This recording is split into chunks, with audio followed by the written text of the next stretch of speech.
Ah, the holidays in LA. The time of year to kick back, get cozy, and enjoy the tinsel and warm holiday cheer. Unless you're a transplant, in which case it's back to where you came from. Why? Which means I'll be traveling far away to a strangely magical land where the elves are angry, drunk, and will slash your tires if you park in their spot after a snowstorm. It's Christmas time in Boston. Come with me.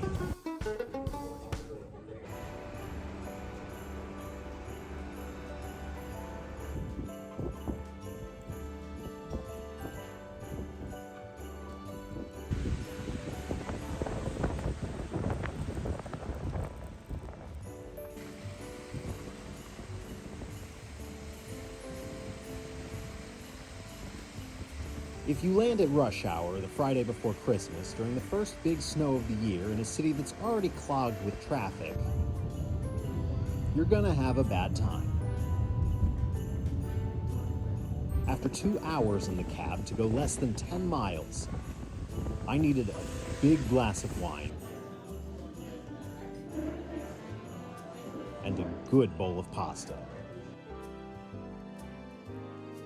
And why not some ice cream? Because my masshole relatives really wanted to see me shiver.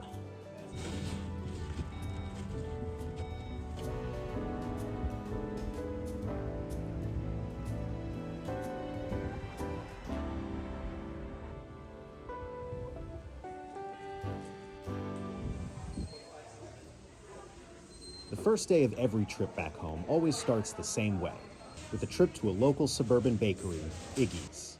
I literally grew up on this stuff. Everything is incredible, and for less than half of what you would pay in LA. But that doesn't really matter, because I always buy twice as much. After fueling up on carbs, I joined my family on a trip to Boston's South End neighborhood for the SoWa Winter Festival, a holiday marketplace for local small businesses and artisans to sell their craft holiday gifts.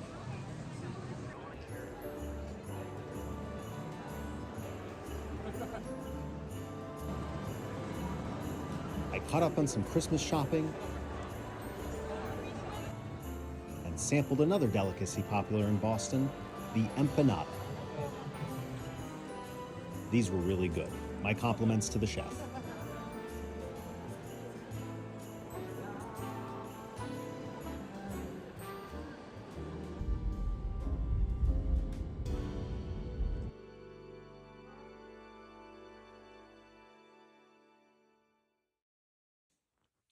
Our first Christmas without my dad.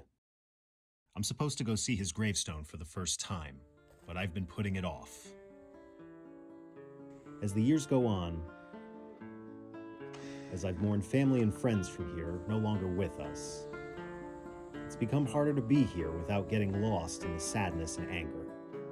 Harder to remember the good times without getting hung up on the bad.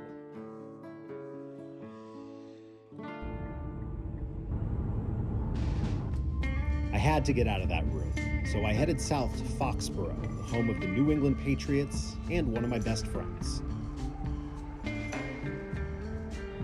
We got to watch the Patriots lose, have a drink, and play some darts, which I'm really good at. Ah, shit. Luckily, the Patriots weren't home, so there was little traffic when I made the odyssey back to my favorite place in the city, Logan Airport. But it was worth it to pick up my darling wife, who had just flown in late to spend Christmas with my family. The next day, she begged me to let her sleep, but I insisted on taking my wife to the Greek market where I grew up. Another one of those places where no matter what you get, it's gonna be primo. From there, it was a day of furious Christmas shopping. First in nearby Cambridge's Central Square, where we got a light lunch before heading to yet another holiday craft market, this one in Boston's Seaport District.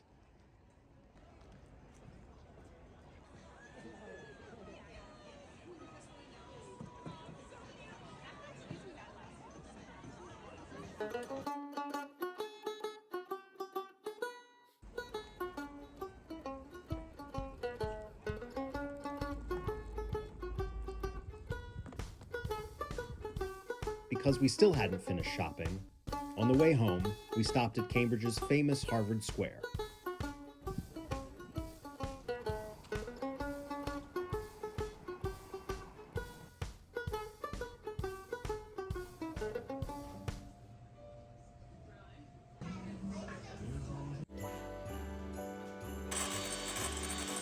Christmas Eve and Christmas Day were a wonderful 2-day blur of baking, tasting,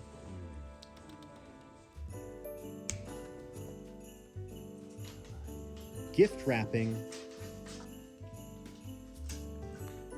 cooking, eating, drinking, and gift giving and receiving among close family. Another thing I miss about Boston? The Chinese food. So we went to Comm Ave near Boston University to a food court attached to Hong Kong Supermarket, where our favorite vegetarian Chinese place is now located. After lunch, we picked up some snacks and headed to see our friends for a holiday get-together that included some festive Jell-O shots and some of our favorite party games. And yes, Giant Uno is way more fun.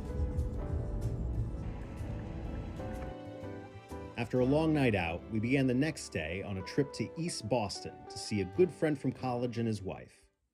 We got to see their great new place, and more importantly, got to meet their wonderful new son. Before returning home, we had to make a stop in South Boston to do the only thing one really does in South Boston: meet good friends at a bar for a drink one last time this trip. On our way out of the bar, we ran into some Southie toughs, but of course, we straightened them out pretty quick.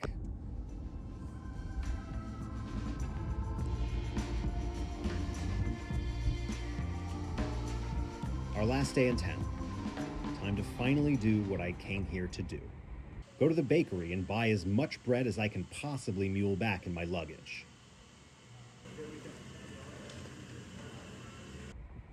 After that, it was time to do what I really came here to do: to visit my dad. I was not looking forward to this, but the second we got there, all the fear and uncomfortability just melted away. And I was really grateful to share some time and some chocolate with him and my family.